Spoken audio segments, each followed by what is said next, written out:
حسین حسین حسین حسین حسین حسین یا حسین حسین الغریب الغریب الحسین حسین الشہید الشہید الحسین حسین الغریب الغریب الحسین حسین الشہید الشہید الحسین. رب اعوذ بک من همزات الشیاطین واعوذ بک رب ان یحضرون. بسم اللہ الرحمن الرحیم. الحمد للہ الذی ہدانا لہذا وما كنا لنہتدی لولا ان ہدانا اللہ. لقد جاءت رسل ربنا بالحق والصلاة والسلام علی سید اصل ما فی الوجود سر اللہ کل موجود نقطۃ دائرۃ الوجود صاحب لواء الحمد والمقام المحمود سیدنا المجدد والمصطفى الامجد وبالقاسم محمد والصلاة والسلام علی آلہ الطیبین الطاہرین المعصومین المظلومین ولعنۃ الدائمۃ الباقیۃ علی اعدائہم اجمعین من الآن الی قیام یوم الدین. اما بعد فقد قال حسین ابن علی علیہم الصلاۃ والسلام الا ان الدعی ابن الدعی قد رکز بین اثنتین بین السلۃ والذلہ وہیہات من الذلہ. سرکار سید الشہداء کا نہایت مشہور قول کہ جس میں آپ ارشاد فرماتے ہیں کہ آگاہ ہو جاؤ پست فطرت پلید کہ جس کا باپ بھی پست فطرت، اس نے ہم کو اس دو راہے پہ لا کے کھڑا کر دیا ہے کہ جس کا ایک راستہ اسلحوں کا راستہ ہے یعنی موت کا راستہ ہے، اور دوسرا راستہ ذلت کا راستہ ہے.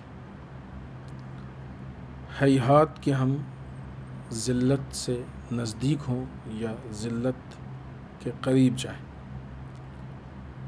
اس جملے کے ضمن میں خطبہ جناب زینب سلام اللہ علیہا اور معیار عزت و ذلت کے عنوان سے جس گفتگو کا آغاز ہوا تھا وہ آج اپنے چھٹے مرحلے میں. اب تک کی گفتگو میں ہماری بات یہاں سے شروع ہوئی تھی کہ سب سے پہلے عزت اور ذلت کے اصل معنی اور مفہوم کو پہچانیں. عزت یعنی انسان کی وہ حالت کہ جس میں انسان اپنے مخالف یا دشمن سے شکست کو قبول نہ کرے، اس سے مغلوب نہ ہو. ظاہر سی بات ہے کہ یہاں پہ اس مفہوم کو سمجھنے کے لیے اہم یہ ہے کہ کس چیز میں شکست، کس اعتبار سے شکست، کیسی شکست، اس کا سمجھنا ضروری ہے کہ جس کی وہاں پہ گفتگو ہوئی تھی. عزت کے اسباب میں بہت سارے اسباب ہیں اور جن میں ایک پہ اور سب سے پہلے سبب پہ بات ہوئی تھی وہ یہ کہ اگر انسان کو صاحب عزت ہونا ہے تو اہم یہ ہے کہ وہ اللہ والا ہو جائے، اپنے آپ کو اللہ کے حوالے کر دے تو وہ خود بخود صاحب عزت ہو جائے گا. اللہ کے حوالے یا اللہ والا ہونے کا مفہوم یہ کہ اپنی ساری چیزوں کو اللہ کے حوالے. کیوں؟ اس لیے کہ ساری کی ساری عزت اللہ کے ہاتھ میں ہے، اللہ کے پاس ہے. عزت دینے والا بھی وہی ہے اور ذلت دینے والا بھی وہی ہے. اس کے بعد بہرحال وہ اسباب کے صرف نام بیان کیے تھے باقی، اور بیعت کے مفہوم سے متعلق گفتگو ہوئی تھی کہ امام نے بیعت کا انکار کر کے یزید کے دین کو قبول کرنے سے انکار کیا، یزید کی لیڈرشپ کو قبول کرنے سے انکار کیا، یزید کی پولیٹکس اور اس کی حکومت کو قبول کرنے سے انکار کیا. اور امام کا مقصد صرف انکار بیعت نہیں تھا، بلکہ امام کا مقصد، امام کے قیام کا مقصد باطل چیزوں پہ اعتراض تھا. لہٰذا آپ نے اس اعتراض کو کیا، اور وہ اعتراض تھا کہ جس نے آپ کو اس انقلاب اور قیام اور یہاں تک پہنچایا۔ دنیا والے جو عزت دیتے ہیں اور دنیا میں جو انسان کو مقبولیت ہوتی ہے وہ بہت سطحی ہوتی ہے، بہت حقیقت اس میں نہیں ہوتی ہے، پائیدار نہیں ہوتی ہے، واقعیت نہیں ہوتی ہے۔ حقیقی جو عزت ہے وہ الہی عزت ہے کہ جس کو سرکار سید الشہداء علیہ الصلوۃ والسلام اور جناب ثانیہ زہرا سلام اللہ علیہا نے بہت ہی واضح انداز میں پیش کیا۔ پچھلی گفتگو میں جناب زینب سلام اللہ علیہا کس انداز سے کوفے میں داخل ہوئیں اس پہ بات ہوئی، اور کیسے وہ دربار میں داخل ہوئیں اس جگہ پہ ہماری گفتگو تھی کہ کس اعتبار سے آپ نے جا کے وہاں دربار میں آپ تشریف لے گئیں، اور جا کے آپ نے یہ ظاہر کیا کہ جناب زینب سلام اللہ علیہا دربار کی ہیبت سے متاثر نہیں ہے۔ اسی بات کو آگے بڑھاتے ہوئے کہ جناب ثانیہ زہرا سلام اللہ علیہا جس انداز سے دربار میں داخل ہوئیں، وہ انداز دیکھیں، انسان کے گفتگو کا انداز، انسان کے چلنے پھرنے کا انداز، ان ساری چیزوں سے معلوم ہو جاتا ہے کہ وہ شکست کھایا ہوا ہے، ہارا ہے یا جیتا ہوا ہے۔ ایک انسان جو جیت محسوس کرتا ہے اس کے چلنے کا انداز الگ ہوتا ہے، ایک انسان جو شکست کھایا ہوا ہوتا ہے اس کے چلنے کا انداز الگ ہوتا ہے۔ ثانیہ زہرا جو کہ اتنے مظالم، اتنے شہادتیں، ان ساری چیزوں کو دیکھ کے گئی تھیں، جنازے کربلا میں چھوڑ کے گئی تھیں، بھوکی پیاسی راستے کی سفر کی جو مشکلات، صعوبتیں کی جو مشکل بنایا گیا تھا، نہ یہ کہ جو سفر مشکل ہوتا ہے، وہ اپنی جگہ پہ جو اہل حرم کے لیے سفر کو مشکل بنایا گیا تھا، جو مظالم تھا، ان سب کے باوجود ثانیہ زہرا سلام اللہ علیہا کے اوپر ان چیزوں نے اثر نہیں کیا۔ لہٰذا جو انداز آپ کا بیان کیا جاتا ہے کہ جب آپ دربار میں داخل ہوئیں تو اس انداز میں نہیں داخل ہوئیں کہ مثلاً ہاری ہوئی ایک ذات ہے، ایک شخصیت ہے کہ جو گئی اور اس کے بعد شرمندگی سے کہیں بیٹھ گئی، نہیں۔ ہاں، کونے میں بیٹھنے کی کوشش کی، اس کی وجہ حجاب تھی، بہت زیادہ لوگوں کے سامنے نہ آنے کی کوشش کی، اس کی وجہ یہ تھی کہ نامحرموں کے سامنے نہ آئیں۔ لیکن جو آپ کے دربار میں داخل ہونے کا انداز تھا وہ ایسا تھا کہ جیسے کوئی جیتا ہوا کمانڈر کسی جنگ کو جیت کے آ رہا ہے۔ یہ انداز کہ جس کو عبید اللہ ابن زیاد محسوس کر رہا تھا، یہ خود اس کے لیے بہت زیادہ اس کو پریشان کرنے والا تھا کہ وہ اس انداز سے وہ پریشان تھا۔ یعنی ثانیہ زہرا بتانا چاہتی ہیں کہ اگر ہم حق پہ ہیں، دنیا جیت و ہار کو اس اعتبار سے دیکھتی ہے کہ اس نے مال دنیا میں سے کیا کھویا اور کیا پایا۔ مال دنیا کے کھونے سے جیت و ہار نہیں طے ہوتی ہے، دنیاوی اعتبار سے نقصان ہونے سے جیت و ہار نہیں طے ہوتی ہے، حتیٰ گلوں کے کٹ جانے سے جیت و ہار نہیں طے ہوتی ہے۔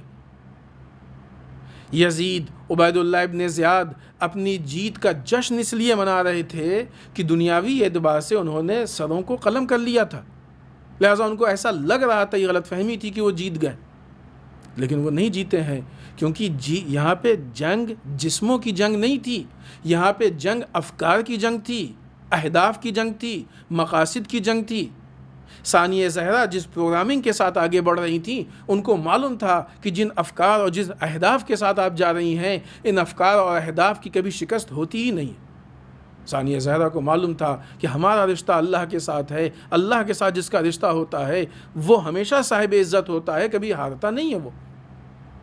لہٰذا جس انداز سے گئیں وہ انداز یہ کہ ایک جیتا ہوا کمانڈر آ رہا ہے۔ ابن زیاد اس انداز سے پریشان ہوا۔ اگر ہم صحیح راستے پہ ہیں، حق پہ ہیں، اس سے بحث نہیں کہ مال دنیا میں سے ہم نے کیا کھو دیا، اس سے بحث نہیں کہ دنیاوی اعتبار سے دنیا نے جن چیزوں کو اصول و قاعدہ بنایا اس اعتبار سے کیا نقصان ہوا اور کیا فائدہ ہوا۔ جب تک انسان اللہ کے ساتھ ہے اس وقت تک اس کا کوئی نقصان نہیں ہوا، اور جس دن اللہ کا ساتھ چھوٹ جائے اس دن انسان کے پاس کچھ نہیں بچا۔ یہی تو مفہوم ہے کہ جو اس کو سرکار سید الشہداء نے دعائے رفع میں بیان کیا کہ پالنے والے، جس نے تجھے پا لیا اس نے کیا کھویا۔ اور جس نے تجھے کھو دیا اس نے کیا پایا؟ انسان کی کامیابی، انسان کی ناکامی، انسان کی جیت، انسان کی ہار، انسان کی عزت، انسان کی ذلت اس چیز سے طے ہوتی ہے کہ الہی نظام سے کیا اس نے پایا اور کیا چھوڑ دیا۔ ثانیہ زہرا الہی نظام کے ساتھ تھیں، لہٰذا یہ طے ہی نہیں ہو سکتا تھا، کہیں سے گمان ہی نہیں ہو سکتا تھا کہ کہیں سے شکست بھی نزدیک ہے یا نعوذ باللہ ذلت نزدیک ہے۔ لہٰذا اگر ہم صحیح ہیں تو ہم پہ اس بات کا اثر نہیں ہونا چاہیے کہ دنیاوی اعتبار سے یا دنیا ہمارے متعلق کیا سوچے، حتیٰ دربار کی ہیبت کا بھی اثر نہیں ہونا چاہیے۔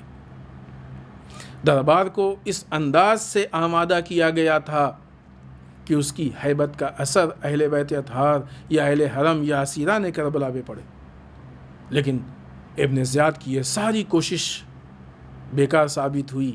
اہل حرم پہ دربار کی اس ہیبت کا، ابن زیاد کے اس کوشش کا ذرا بھی اثر نہیں پڑا۔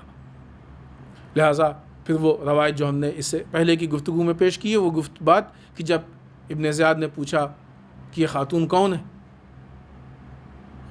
ایک دربار کی ہیبت، ایک ثانیہ زہرا کی ہیبت، کسی میں مجال نہیں تھی کہ آسانی سے بیان کر دیتا۔ اس کی ایک کنیز نے بیان کیا کہ یہ زینب بنت علی۔ جب ابن زیاد نے پہچانا کہ جناب زینب سلام اللہ علیہا ہے،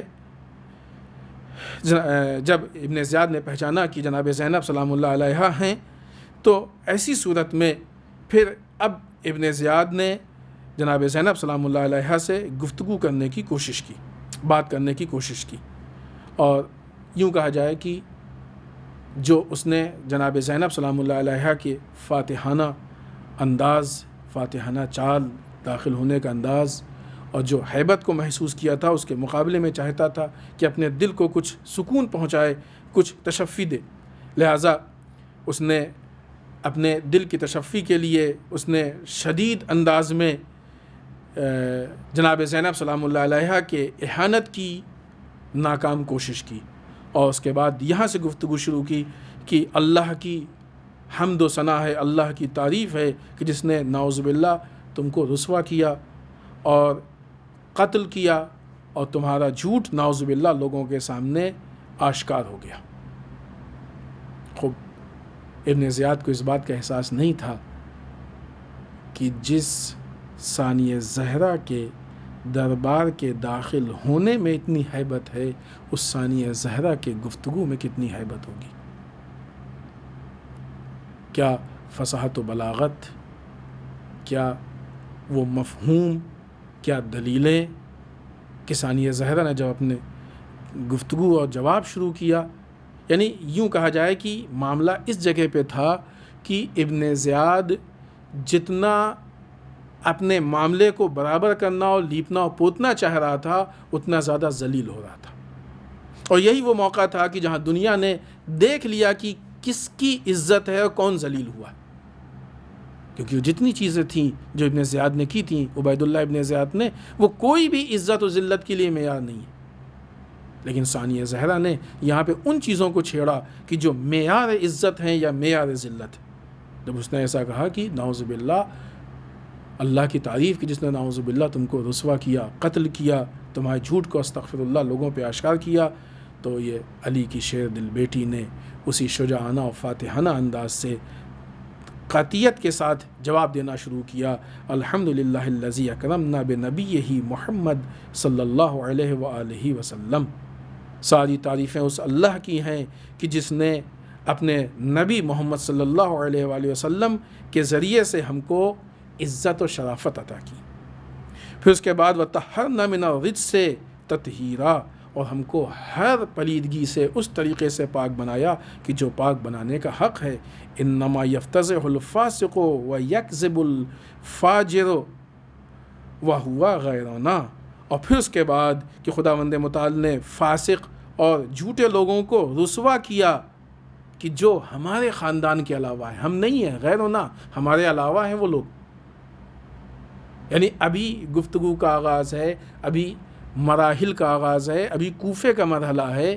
ثانیہ زہرا نے وہیں کلیئر کر دیا کہ ہم ذلیل و رسوا نہیں ہوئے ہیں، تم ذلیل و رسوا ہوئے ہو۔ معیار کیا ہے؟ اللہ نے ہم کو نبی کے ذریعے شرافت دی ہے، اللہ نے ہم کو نبی کے ذریعے عزت دی ہے. اللہ نے ہماری طہارت کے لیے قرآن مجید میں آیت نازل کی ہے. ہم کو پلیدیوں سے خرابیوں سے دور رکھنے کی اللہ نے یوں کہا جائے کہ گارنٹی لی ہے. تو جو رسوا ہوا وہ ہم نہیں ہیں، غیروں نہ ہمارے علاوہ ہیں. یعنی تم رسوا ہوئے ہو، ہم نہیں رسوا ہوئے. اب اس جگہ پہ اگر جو انسان کے عزت اور ذلت کا معیار دنیا کے اعتبار سے ہے، اگر عبید اللہ ابن زیاد اس معیار پہ گفتگو، یعنی وہ بھی ثانیہ زہرا سلام اللہ علیہا کے اس بیان کو اس نے محسوس کیا کہ واقعی، اور یہاں پہ اس کو احساس ہو گیا کہ اگر اس بات کو آگے بڑھائیں گے تو مزید اس کی ذلت ہے. ورنہ وہ کہتا کہ اے زینب کیسی رسوائی کی تو ہماری بات کر رہی ہو. پھر یہ ساری چیزیں جو کوششیں کی ان کو گنوا سکتا تھا وہ، لیکن اس نے اپنی گفتگو کے انداز کو تبدیل کیا. کیوں؟ اس لیے کہ ثانیہ زہرا کا لہجہ اور ثانیہ زہرا کی گفتگو، لہجے میں وہ قاطعیت اور گفتگو میں وہ کمال تھا کہ بات لوگوں کے سامنے. اچھا یہ بات ایسا نہیں ہے کہ وہ تنہائی میں یا بہت کم لوگوں میں ہو رہی ہے کہ صرف اسیران کربلا ہیں اور دربار کے خاص لوگ ہیں. نہیں، دربار کا خاص اہتمام ہے، خاص لوگوں کو دعوت دی گئی ہے، لوگوں کو بلایا گیا ہے تاکہ ابن زیاد اپنے جشن کا اعلان کر سکے. کتنی عجیب بات ہے کہ جس دربار کو اس لیے سجایا گیا تھا کہ جہاں پہ ابن زیاد کے جشن کا اعلان ہو، وہاں ثانیہ زہرا نے سرکار سید الشہداء کے جشن کا اعلان کر دیا. جہاں پہ یہ طے کیا گیا تھا کہ ابن زیاد اپنی فتح اور اپنی عزت کو لوگوں پہ ثابت کرے گا، وہاں ثانیہ زہرا نے اپنی عزت اور اپنی فتح کو لوگوں پہ ثابت کیا. ثانیہ زہرا کا کمال ہے. لہٰذا اب یہاں پہ آ کے ابن زیاد نے اپنی گفتگو کے انداز کو بدلا اور یہاں پہ پھر دوسرے اعتبار سے نعوذ باللہ استغفر اللہ تحقیر کرنے کی کوشش کی. اس نے ایک مذاق کے انداز میں، مذاق اڑانے کے انداز میں ثانیہ زہرا سلام اللہ علیہا کے غموں کو تازہ کرنے کے انداز میں، ہم نے یہ بات اس سے پہلے عرض کی تھی کہ یہ بھی آئے گی انشاءاللہ تفصیل سے، اس انداز میں جناب زینب سلام اللہ علیہا سے پوچھا کہ تم نے دیکھا کہ اللہ نے تمہارے بھائی کے ساتھ کیا کیا؟ تم نے کیسا پایا کہ اللہ نے تمہارے بھائی کے ساتھ کیا کیا؟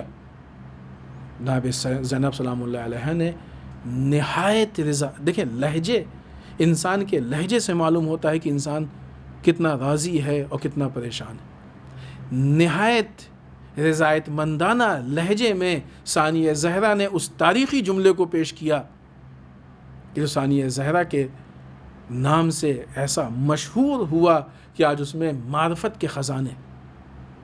ثانیہ زہرا سلام اللہ علیہا اس کے اس بات اور اس گفتگو کے جواب میں فرماتی ہے ما رأیت الا جمیلہ. تم نے جب سوال کیا کہ اللہ نے جو کیا دیکھا کیسا پایا؟ ما رأیت الا جمیلہ، وہ اللہ کی جو رحمان و رحیم ہے، ہم نے اس کے طرف سے سوائے جمال کے، سوائے خوبصورتی کے، سوائے حسن کے کچھ اور دیکھا ہی نہیں. آسان نہیں ہے یہ.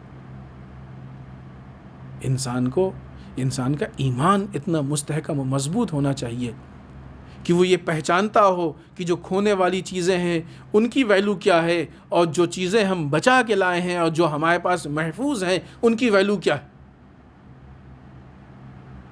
جمال کا معیار یہاں پہ ہے کہ جن چیزوں کو بچانے کی ہم کوشش کر رہے تھے ان چیزوں کو بچانے میں ہم 100% کامیاب ہیں اور محفوظ ہیں. لہذا ما رأیت الا جمیلہ، ہم نے سوائے جمال کے کچھ اور نہیں دیکھا. اور جہاں تک بات اس کی ہے کہ شہادت کے لیے یاد دلا رہے ہو، ہؤلاء قوم کتب اللہ علیہم القتل فبرزوا الی مضاجعہم سیجمع اللہ بینک وبینہم وتخاصمون عندہ. جہاں تک ان لوگوں کے قتل کی بات کر رہے ہو تو یہ وہ قوم ہے کہ جو شہادت کا شوق رکھتی ہے، لہٰذا یہ لوگ اپنے مقتل کی طرف چلے گئے. اے ابن زیاد، ان قریب وہ وقت آئے گا کہ جب اللہ روز محشر اس قوم کو اور اس کے سامنے تم کو جمع کرے گا، تم لوگ جمع ہوگے، اس وقت اللہ کے نزدیک اس معاملے کا فیصلہ ہوگا. اے ابن زیاد، کیا تم اس معاملے کے لیے اپنے آپ کو آمادہ رکھتے ہو؟ کیا تیار ہو تم اس معاملے میں؟ بجائے اس کے کہ ابن زیاد جو باتوں کے رخ کو ادھر ادھر موڑنا چاہ رہا تھا، ثانیہ زہرا سلام اللہ علیہا نے ہر معاملے میں بنیاد کو جا کے پکڑا اور لیکن ایک دم بنیاد پہ جا کے گفتگو کی، بنیادی مسائل کو چھیڑنے کی کوشش کی۔ تم نے کیسا پایا؟ ما رأیت الا جمیلا۔ اگر قتل کی بات کر رہے ہو تو ظاہر سی بات ہے کہ شہادت اہل بیت کے لیے ٹھیک ہے کہ ایک جدائی کا غم ہوتا ہے، ایک جدائی کا افسوس ہوتا ہے، لیکن شہادت تو ایک سعادت کی چیز ہے۔ شہادت وہ سرکار سید الشہداء خود کربلا سے پہلے اس بات کو عام مومنین کے لیے اعلان کر چکے تھے۔ ابھی 2 دن پہلے ہم نے وہ جملہ کلمہ آپ کی ذریعے آپ کی خدمت میں پیش کیا کہ اگر ایسے حالات پیش آ جائیں تو مومن کے اندر موت کی رغبت ہونی چاہیے۔ جو سرکار سید الشہداء عام مومن کے لیے یہ بات کر سکتے ہیں تو ان کے اندر کتنی موت کی رغبت ہوگی، ان حالات سے کتنی ان کو تکلیف ہوگی کہ ہم ان حالات کے مقابلے میں جا کے جان دے دیں، جا کے لڑ لیں۔ اور یہی وہ جذبہ تھا کہ جناب علی اکبر نے بھی، دیکھیں یہ شہادت ہے ان لوگوں کے نزدیک موت، تو ہم کو موت سے ڈرا رہے ہو، تو ہمیں موت یاد دلا رہے ہو کہ ہمارے جذبات کو جو ہے وہ چھیڑنا چاہتے ہو کہ ہم کو موت یاد آئے۔ جناب علی اکبر نے کیا کہا کہ ہمیں اس کی فکر نہیں کہ ہم موت پہ جا گریں یا موت ہم پہ آ گرے۔ جناب قاسم جیسے کمسن نے کیا کہا کہ ہمارے نزدیک موت شہد سے زیادہ شیریں ہے۔ اگر ہم حق پہ ہیں، اس راستے پہ چل رہے ہیں، تو پھر ہم کو موت سے نہیں ڈرایا جا سکتا ہے۔ لہٰذا ان باتوں کو چھیڑنا یہ اس بات کی دلیل ہے کہ عبید اللہ ابن زیاد ثانی زہرا کے اس پہلے جواب سے ذہنی اعتبار سے پریشان ہو گیا تھا کہ اب جو بعد والی گفتگو ہے اس کا معیار اس پہلے والی گفتگو، اگرچہ وہ پہلے والی گفتگو بھی بہت معیاری نہیں تھی، اس کا معیار اس پہلے والی گفتگو کی بنسبت بہت زیادہ لو ہو گیا۔ یعنی کیا مطلب؟ ایک طرف ثانیہ زہرا وہ کہ جن کو اتنے مصائب و آلام کے ساتھ بلایا گیا تھا لیکن ذہنی اعتبار سے کتنا پرسکون تھیں اور ان کی ہیبت تھی، دوسری طرف سے ابن زیاد وہ کہ جو تمام اپنی جیت اور فتح کو اس کا اعلان کر کے خوشی منانا چاہتا تھا، جشن منانا چاہتا تھا، دربار کی ہیبت کو ڈالنا چاہتا تھا۔ نتیجہ یہ نکلا کہ دربار کی ہیبت ثانیہ زہرا پہ اثر انداز نہیں ہوئی، لیکن ثانیہ زہرا کی ہیبت دربار پہ اور خود ابن زیاد پہ اثر انداز ہو گئی۔ یہ شیر دل خاتون ہے، یہ شجاع خاتون ہے، اور یہ خاتون ہم کو وہ سیرت دے رہی ہیں، بتا رہی ہیں کہ آج ہمیں بھی جب اس طرح کے حالات پیش آئیں تو ہمارا بیس کلیئر ہونا چاہیے، ہمارا راستہ صحیح ہونا چاہیے، اس کے بعد پھر ہم کو حکمران سے نہیں ڈرنا چاہیے۔ ابن زیاد کے ظلم و ستم کے بارے میں کون نہیں جانتا ہے؟ کوفے والوں نے جناب مسلم بن عقیل کا ساتھ اس لیے نہیں دیا تھا کہ ابن زیاد نے اعلان کر دیا تھا کہ جو مسلم کے ساتھ جائے گا اس کے جان اور مال ہم پہ حلال ہوگا۔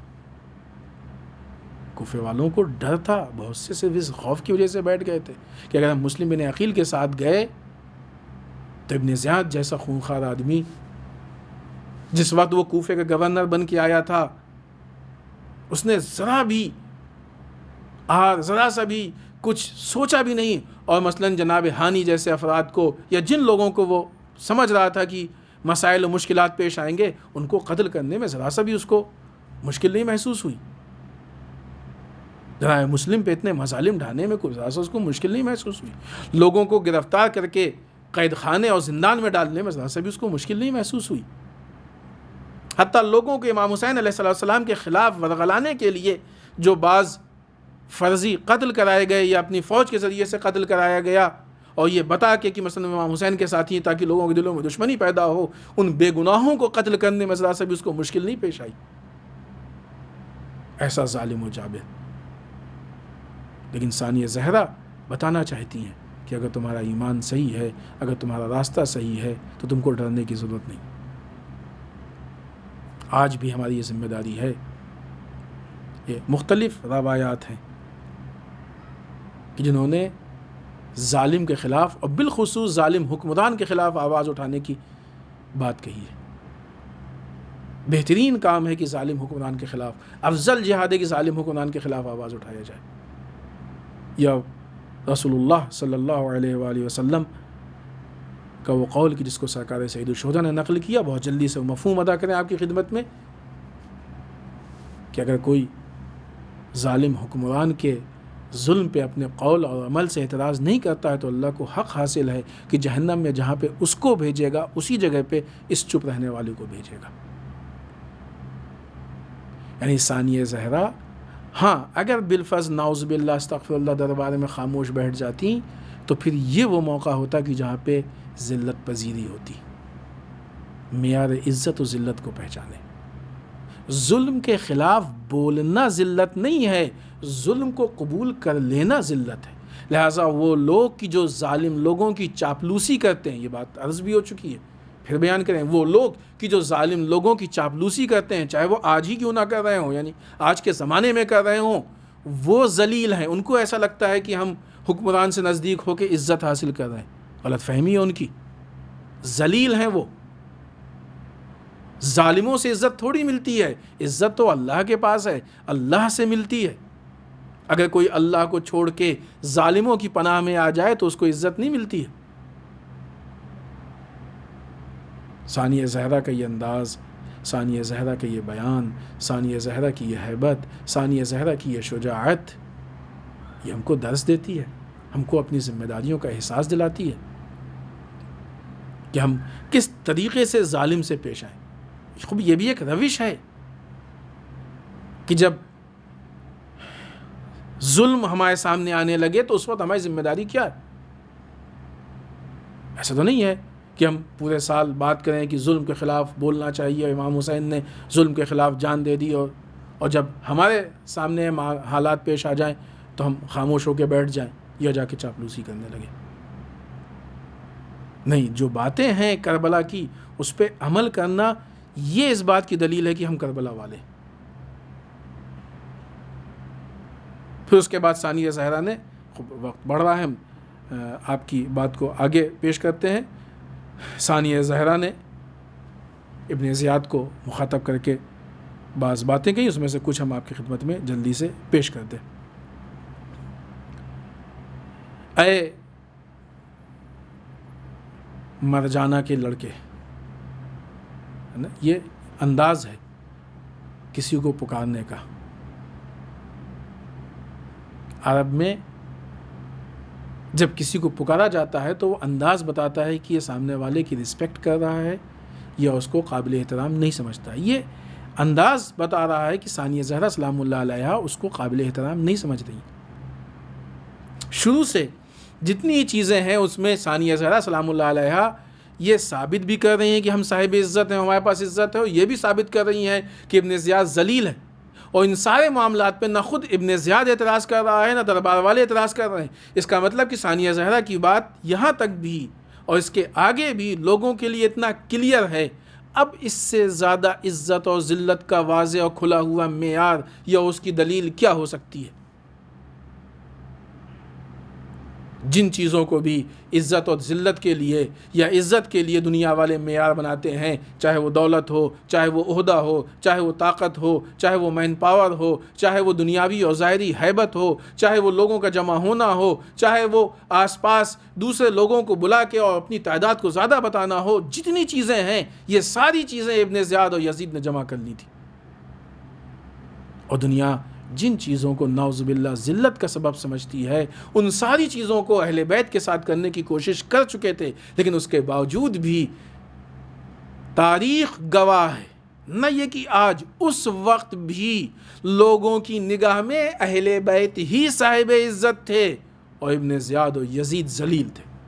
اور اب تو جیسے جیسے تاریخ گزری ہے ویسے ویسے لوگوں کے لیے کلیئر ہو گیا ہے، سوائے اس کے کہ اگر کوئی یزید کی تعریف کرتا ہے تو اب کیا بتایا جائے، اس کا علم، عقل، شعور، علم کی تو خیر بات ہی نہیں ہے وہاں پہ، اس کی حماقت، خود حماقت پہ بھی تعجب ہوتا ہے، اور ایک ہی دو لوگ ایسے ملتے ہیں، زیادہ ہوتے بھی نہیں ہیں۔ اور ٹھیک بھی ہے کہ کبھی کبھی ایک دو لوگ جب اس طرح کی باتیں کرتے ہیں تو وہ باقی لوگ اس یزید کے وہ باتیں کہ جو پھر باقی لوگوں کے لیے زیادہ روشن نہیں ہوتی ہیں، وہ پیش کی جاتی ہیں تاکہ لوگ یزید کو پہچان لیں، یزید کے صفات کو پہچان لیں، یزید سے آشنائی پیدا ہو جائے، تاکہ یزیدیت سے ہوشیار ہو جائے۔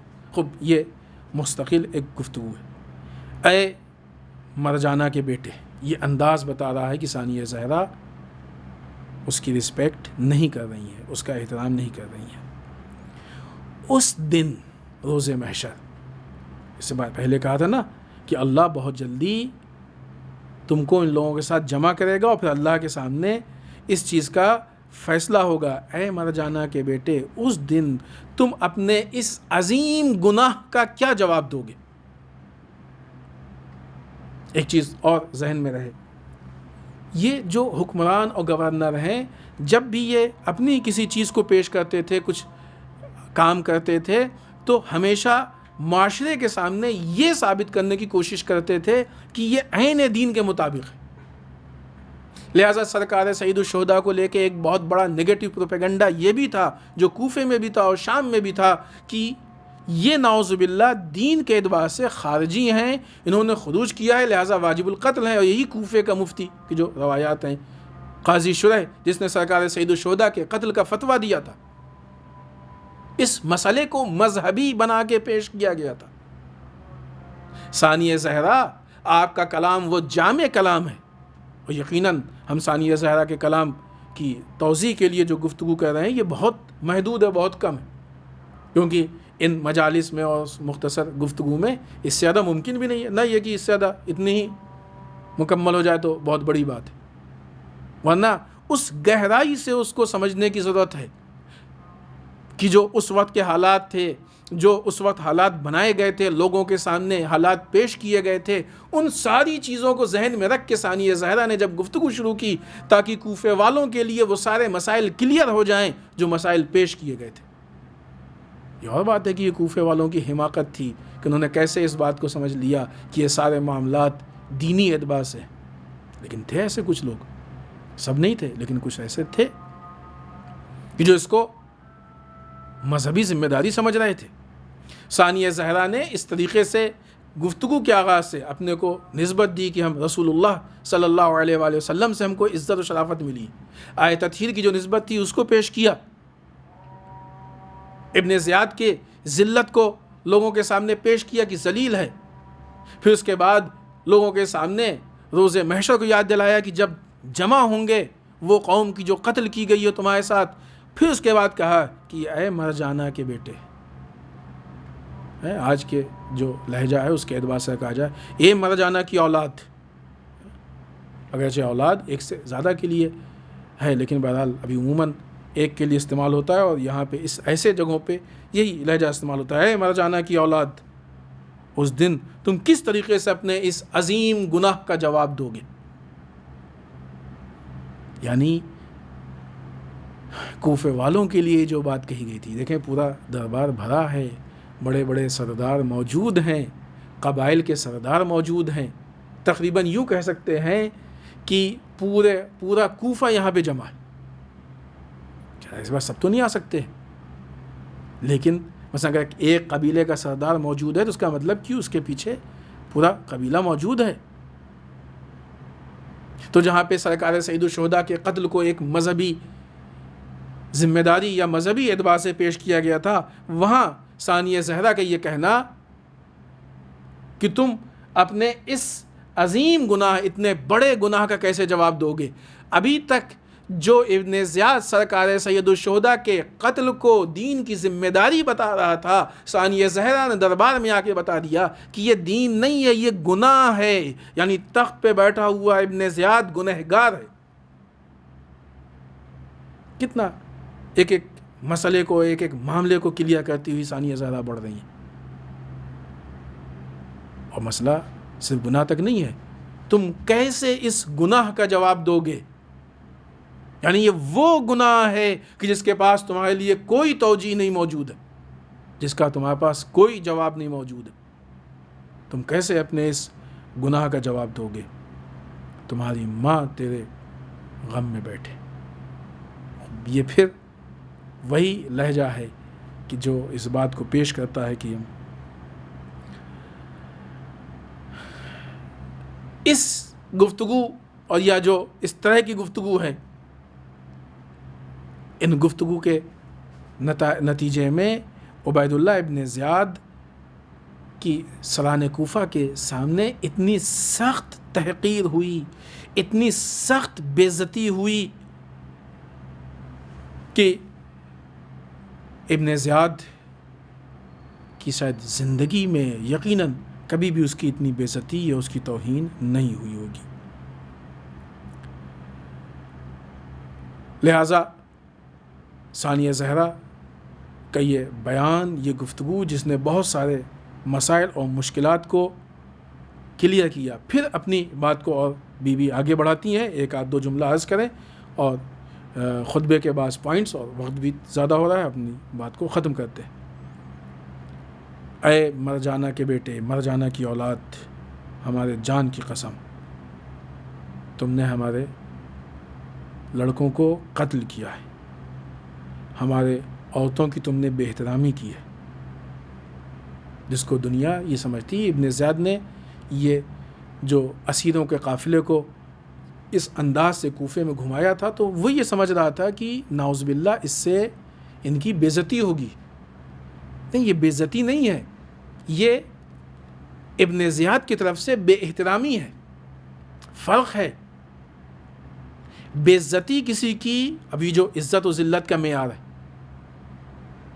تو کوئی سامنے والا کسی کی عزت یا ذلت میں کچھ نہیں کر سکتا ہے، اس کو اصلاً اختیار نہیں ہے کہ کسی کو عزت دے دے یا ذلت دے دے، کیونکہ عزت و ذلت دینے والی ذات اللہ کی ذات ہے، اور عزت و ذلت انسان کو ملتی ہے اپنے داخلی اور اندرونی حالات کی وجہ سے۔ انسان کی جیسی حالت ہوتی ہے اس کے اعتبار سے اللہ اس کو عزت دیتا ہے یا ذلت دیتا ہے۔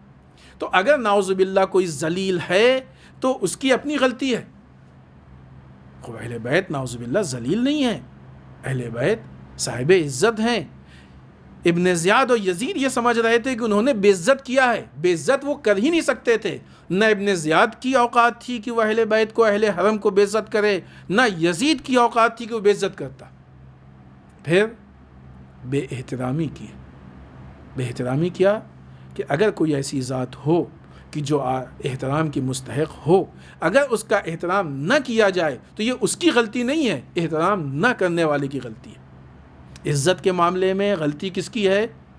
جس سے متعلق معاملہ ہے۔ بے احترامی میں غلطی کس کی ہے؟ جو احترام نہیں کر رہا ہے۔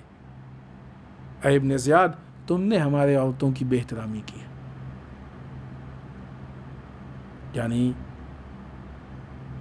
تم وہ ہو کہ جس چیز کا تم کو حق نہیں تھا تم نے اس کام کو کرنے کی کوشش کی ہے۔ لیکن آج کلیئر ہو گیا کہ عزت کس کے ساتھ ہے، ذلت کس کے ساتھ ہے۔ ثانیہ زہرا نے اس اعتبار سے، اور آگے بھی گفتگو ہے اور اس کے بعد خطبہ آگے ہے، خوب ہم یہاں پہ اس خطبے کی بات کو ختم کریں کہ ایک آدھ پوائنٹ پیش کرتے ہیں اور زحمت تمام۔ ثانیہ زہرا سلام اللہ علیہ نے ابن زیاد کے گناہوں کو، ابن زیاد کے جرائم کو وہاں بھرے ہوئے مجمع میں لوگوں کے سامنے گنانا شروع کیا۔ آپ سوچئے کہ دربار ابن زیاد کا، درباری ابن زیاد کے، افراد ابن زیاد کے، مجمع جمع ہوا ابن زیاد کے کہنے پہ، اور یہ سامنے اسیر، اور اس شان سے گفتگو۔ مسلمانوں، آج تم کو ظلم کے خلاف اسیری کے عالم میں کسی دربار میں جانے کی بات نہیں کہی جا رہی ہے، اپنے گھر میں بیٹھ کے یہ کہو کہ یہ غلط ہو رہا ہے۔ میں نہیں کہہ رہے ہیں کہ ثانیہ زہرا سلام اللہ علیہ کی سیرت نہیں، ابھی تو ثانیہ زہرا کی سیرت پہ عمل کرنے میں بہت دوری ہے، ابھی اس سے بہت پہلے کے مراحل ہم کو انجام دینے۔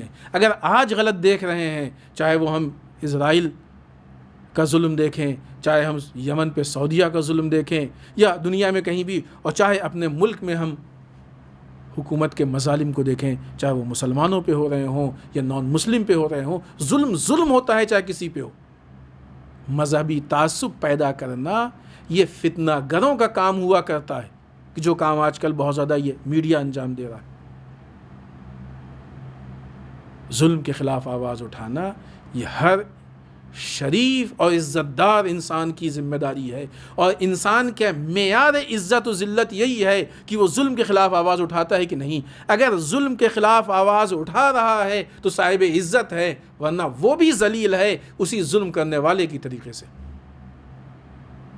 کیونکہ عزت و ذلت انسان کے اپنے حالت کی بنیاد پہ ملتی ہے، دینے والی ذات اللہ کی ذات ہوتی ہے۔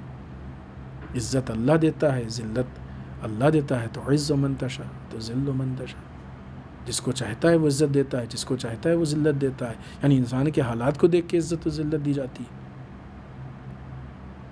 ثانیہ زہرا کی یہ داستان، ثانیہ زہرا کی یہ گفتگو، ثانیہ زہرا کا یہ خطبہ، ثانیہ زہرا کی یہ انداز، کہ آج ہم کو موجودہ حالات پہ یہ سوچنے کے لیے مجبور نہیں کرتا ہے کہ آج ہماری کیا ذمہ داری ہے۔ ناانصافی کے خلاف بولنا کہ ہماری ذمہ داری نہیں ہے۔ لہذا ثانیہ زہرا سلام اللہ علیہا نے اپنے اس گفتگو کے ذریعے سے جو کوفے میں ابن زیاد کے اہداف تھے ان کی بنیادیں ہلا دی، جو ابن زیاد کے مقاصد تھے ان کی بنیادیں ہلا دی، اور سرکار سید الشہداء کی نمائندگی کے حق کو ادا کر دیا۔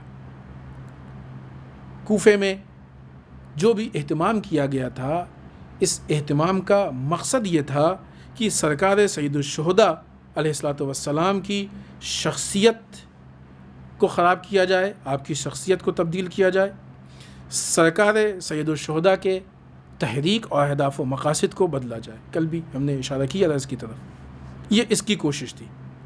اگر ثانیہ زہرا کی طرف سے خوب ایسا بالفرض، اگرچہ یہ فرض بھی محال ہے، صحیح نہیں کہ بالفرض اگر یہ کام نہیں ہوتا تو پھر دشمن کو راستہ مل جاتا کہ وہ تحریک کربلا کو، یعنی کربلا کے میدان میں سرکار سید الشہداء قتل ہوئے، اور اگر ثانیہ زہرا یہ جواب نہ دیتی تو کوفے اور شام کے دربار میں تحریک کربلا قتل کر دی جاتی۔ اہل بیت کا یہ معیار ہے، اہل بیت کی یہ شناخت ہے کہ جسم قتل ہو جائے کوئی بات نہیں، لیکن دین پہ آنچ نہیں آنے دیں گے۔ یہ تحریک کربلا کا قتل یعنی دین اسلام کا قتل تھا۔ یہ نہیں ہو سکتا ہے کہ اسلام قتل ہو جائے۔ ان مراحل کو ثانیہ زہرا برداشت نہیں کر سکتی ہیں، لہٰذا اگر ثانیہ زہرا جواب نہ دیتی، اگر ثانیہ زہرا خطبہ ارشاد نہ فرماتی تو وہ بدترین حالات ہوتے کہ پھر اسلام صرف داستان کی شکل میں رہ جاتا، اسلام ایک عجیب شکل کو لے کے آتا، معیار عزت بدل جاتا، معیار ذلت بدل جاتا۔ آج صرف تھوڑا سا لوگوں کی شہرت کی بنیاد پہ آپ دیکھیں کافی حد تک ایک عام انسان عزت و ذلت کے معیار کو فراموش کر چکا ہے۔ اگر کوفے اور شام کے دربار میں ثانیہ زہرا گفتگو نہ کرتی تو بنیادی اعتبار سے معیار عزت و ذلت ختم ہو جاتا۔ کیا کہنا اس شیر دل خاتون کا کہ جس نے کوفے اور شام کے دربار میں خطبہ کہہ کے اسلام کو بھی بچا لیا، سرکار سید الشہداء کی تحریک کو بھی بچا لیا، دین کو بھی بچا لیا، عزت و ذلت کے معیار کو بھی بچا لیا، اور نہ یہ کہ بچایا بلکہ ظالمین کو ان کی حقیقت دکھا دی، ان کی اوقات پہچنوا دی، اور رہتی دنیا تک کے لیے بتا دیا کہ ظالم اقتدار پہ ہی کیوں نہ بیٹھا ہوا ہو، وہ کمزور اور ذلیل ہوتا ہے، اور مظلوم یا صحیح انسان اگر قید اور اسیری کے عالم میں ہی کیوں نہ کھڑا ہو وہ مضبوط اور صاحب عزت ہوتا ہے۔ ابن زیاد تخت پہ بیٹھ کے ذلیل تھا، ثانیہ زہرا اسیری کے عالم میں کھڑی ہو کے بھی صاحب عزت تھی۔ ابن زیاد تخت پہ بیٹھ کے کمزور تھا، ثانیہ زہرا اسیری کے عالم میں بھی کھڑے ہو کے مضبوط تھیں اور شجاعت تھی آپ کے اندر۔ بس اس گفتگو کو یہاں پہ ختم کرتے ہیں، اور انشاءاللہ کل اسی جگہ سے بات کو آگے بڑھائیں گے۔ جب یہ قافلہ شام سے گزر رہا تھا، روایت میں ہے کہ یزید کی زوجہ جس کا نام ہند تھا، اس کی کنیز نے آ کے ہند سے بتایا کہ ایک قافلہ شام میں آ رہا ہے کہ جنہوں نے خروج کیا تھا نعوذ باللہ ان کے مردوں کو قتل کیا گیا، عورتوں کو اسیر کیا گیا ہے، اور ان کو گزارا جا رہا ہے، تماشائیوں کا مجمع جمع ہو رہا ہے، اور چلو تماشا دیکھتے ہیں۔ پہلے وہ شاید نہیں راضی ہوئی، لیکن بعد میں پھر ان لوگوں نے راضی کیا۔ بالا خانے میں ایک بلندی پہ اس کی کرسی رکھی گئی، ہند آ کے وہاں پہ بیٹھ گئی۔ قافلے کو آہستہ آہستہ بڑھایا جا رہا تھا تاکہ نامحرموں کے درمیان زیادہ سے زیادہ وقت گزرے، لہذا قافلہ تھوڑا سا بڑھتا تھا اور پھر ٹھہر جاتا تھا۔ ایک مرتبہ قافلہ بڑھ کے جب ٹھہرا تو ایسا موقع تھا کہ ثانیہ زہرا کا ناقہ یا اونٹ ہند کے سامنے آ کے ٹھہرا۔ ایک مرتبہ ہند نے یوں ہی ثانیہ زہرا سے سوال کیا کہ بی بی آپ کا تعلق کہاں سے ہے؟ جناب زینب نے جواب دیا۔ جناب زینب پہلے سے ہی ہند پہ آپ کی نظر پڑی تھی، اپنے سر کو جھکا لیا تھا، آپ پہچان گئی تھیں یہ ہند ہے، کیونکہ یہ ہند وہ خاتون ہے کہ جو جناب زینب کے گھر میں، مولا کائنات کے گھر میں بعنوان کنیز تھی، اور ثانیہ زہرا کی کنیز تھی، لہذا زینب کیسے نہیں پہچانتی۔ لیکن اب یہ حالات کہ وہ بعنوان ملکہ بیٹھی ہوئی ہے، ثانیہ زہرا اسیروں کی طریقے سے لے جائی جا رہی ہیں، سر کو جھکا لیا، اس نے سوال کیا بی بی آپ کا تعلق کہاں سے ہے؟ ثانیہ زہرا نے کہا کہ ہمارا تعلق مدینے سے ہے۔ اتنا سننا تھا کہ ہند اپنی کرسی سے کھڑی ہو گئی۔ ثانیہ زہرا پوچھتی ہیں ہند کیوں کھڑی ہوئی؟ کہا مدینے کے احترام میں، جس شہر کا آپ نے نام لیا اس شہر کے احترام میں۔ عزیزو یہ تو بتائیں کہ مدینے کا احترام کس کی وجہ سے ہے؟ مدینے کا احترام کیا رسول اور اولاد رسول کی وجہ سے نہیں ہے؟ جس کی وجہ سے مدینے کا احترام ہے ان کو اسیروں کی شکل میں گھمایا جا رہا ہے، اور خود مدینے کے احترام سوچیں۔ ہند نے پھر پوچھا کہ مدینے میں آپ کس جگہ سے ہیں؟ ہم کو مدینے کے ایک خاندان کی خیریت پوچھنی ہے۔ ثانیہ زہرا نے کہا پوچھو تمہیں کس کی خیریت پوچھنی ہے؟ کہا اے بی بی ہمیں مدینے میں اپنے آقا و مولا حسین کی خیریت پوچھنی ہے، اپنی شہزادی زینب کی خیریت پوچھنی ہے کہ ہمارا حسین کہاں ہے، کس عالم میں ہے، ہماری شہزادی زینب کہاں پہ ہیں، کس عالم میں ہیں، عباس کیسے ہیں۔ عزیزوں جب اتنا سننا تھا کہ ایک مرتبہ ثانیہ زہرا نے اپنے جھکے ہوئے سر کو اٹھایا، اے ہند اگر تو حسین کو پوچھتی ہے تو وہ نوک نیزہ پہ سر حسین بلند ہے، اگر تو زینب کو پوچھتی ہے تو یہ زینب ہے جو تیرے سامنے موجود ہے، وہ عباس کا سر ہے۔ عزیزوں اتنا دیکھنا تھا کہ ایک مرتبہ ہند پریشان ہو گئی، اسے امید نہیں تھی کہ یہ وہ جنتی لوگ کہ جن کا احترام سب کرتے تھے وہ اس اسیری کے عالم میں اس کے گھر کے سامنے سے گزریں گے۔